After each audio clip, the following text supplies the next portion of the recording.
जे गावलायलायनाय जादों दंफां दानहैदों गावलायलायनाय जादों बे गावलायलायनायाव थैबाय सासे मानसि थैबाय फुंखा बसुमतारी थैबाय होननानै आंनिसिम रिपर्ट सफैदों। जोंनि बिटिसि सरकारनि मान गोनां जोंनि दैदेनगिरिफोरखौ जि खोथाफोरखौ जोङो मिडियायाव नुदों ससियेल मिडियायाव बे नंखाय बेवहाय गावलायनाय माबा मोनसे जेबो थासारि जायाखै बेवहाय बिथांमोना हमनो मोनदों आरो हमनानैनो गावदों हमनानैनो मानसिखौ गावदों सुनानै बेखौ गावनाय जादों दा बिनि फोरमानफोरखौ दिनै दा नुनो मोनबाय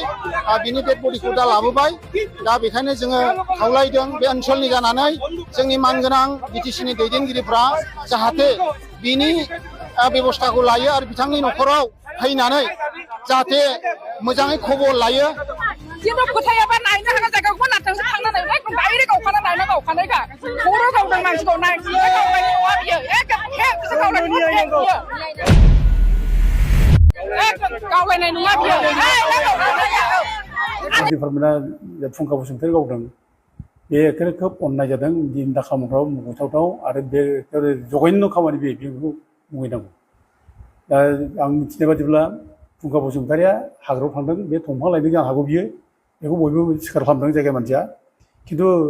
बे जे दंफां लायदों दंफां लायग्रा बेहाबो गय भाज दं बेबो नङा बेहा बेबो नङा दंफां दुइनिबारि मावग्रा बेबो नङा बे लोगोफोरजों थांदों दंफां लायदों बेबो नंगौ जानो हागौ खिन्थु बेबायदि होननानै दंफां लायदों होननानै नोङो बे मानसिखौ गावनांगौ अबे आयेनाव दं फालाय आयेनाव मानसिखौ गावनो मोनो नङा दाय थायोब्लानो गावो नामा दाथ' बानायनाय आं खबर मोनदों दाथ' बे बानायनाय फेब्रिकेसन खालामबाय जे माने गावलायदोंनो खुनु फरेस्टजों गावलायनाय खुनु माने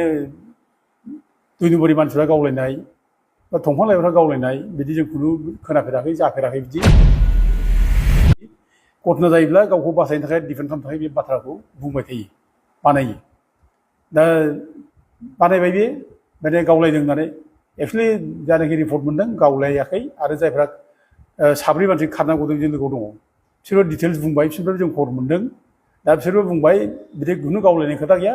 थांनाय फरेस्टआ गावदों ओमफ्राय गावसोर जेरैबायदि खारदों ओमफ्राय बे खाराखै बे जायो फुंखा बे खाराखै नैबे माने गावथार जाबाय आरोखि दा अनुमान खालामदों बेखौ हमनानै बेखौ हान्थु फरायनानै माने थुनानै गावदों बायदि मोनसे अनुमान खालामदों आरोखि खर'आव थुनानै गावदों बिनि खर'आ सेरलां मोरलां खाथिनिफ्राय गावनायनि बे माबा बेखौ थदन्त खालामनाय बेखौ मोनगोन बिसि गोजान गोजाननिफ्राय गावा बेखौ मिथिखागोन अननाय बे बेसेबां इलिगेल बे बेसेबां इनजास्टिस बियो सोर हुखुम होदों बेनोलाय दा मा जाखो बिनि माने बिसारा माबा बिसार मोनदों बिसारथ' मोनाखिसै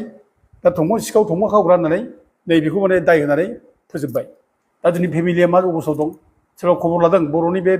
दानि बिटिसिनि जायनाखि नेताफोर खबर लादों बेबोथ' खबर लायाखै बिनि फिसाफ्रा बोरै थांनानै दं मा अबस्थायाव दं खबर लादों बेखौ सिखाव साजायनानै बेखौ ओरैबायदि गाज्रि मोनसे माने माबाजों भिक्टिम खालामनो नागिरबाय दा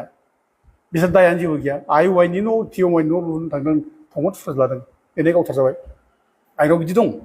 आरो बे माबाबो गावथारबाय बे थाख्लाय दैयाव थांनानै बे माबाखौ सासे बर' मानसि बेबो हाबा